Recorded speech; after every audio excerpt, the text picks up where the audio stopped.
তো ফ্রেন্ডস, এখন আমি আপনাদেরকে দেখাবো নতুন নিয়মে ফলোয়ার্স কীভাবে অন করতে হয়।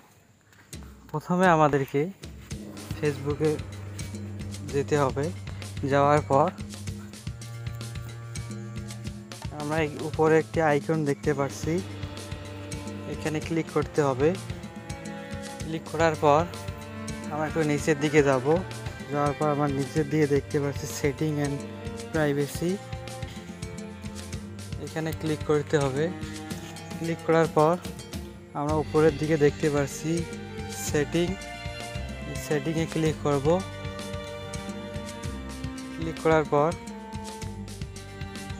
আমরা উপরে আবারও দেখতে পাচ্ছি প্রোফাইল সেটিং, এইখানে ক্লিক করব। এখানে ক্লিক করার পর আমরা এখানে দেখতে পাচ্ছি লেখা আছে যে পাবলিক পোস্ট, এইখানে ক্লিক করব। ক্লিক করার পর আমরা এখানে যে দেখতে পাচ্ছি উপরে এখানে পাবলিক করা আছে, পাবলিকে টিক চিহ্ন করা নেই, ফ্রেন্ডে টিক চিহ্ন করা আছে।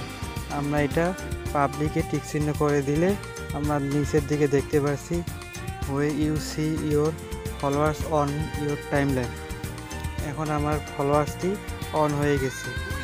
আপনাদের যদি কোনো সময় এতে নিচেরটায় যদি পাবলিকের যে ফ্রেন্ড থাকে তাহলে আপনারা পাবলিক করে দিলে ফলোয়ার্স অপশনটি অন হয়ে যাবে। আপনারা চাইলে এভাবে ফলোয়ার্স অন করে নিতে পারেন।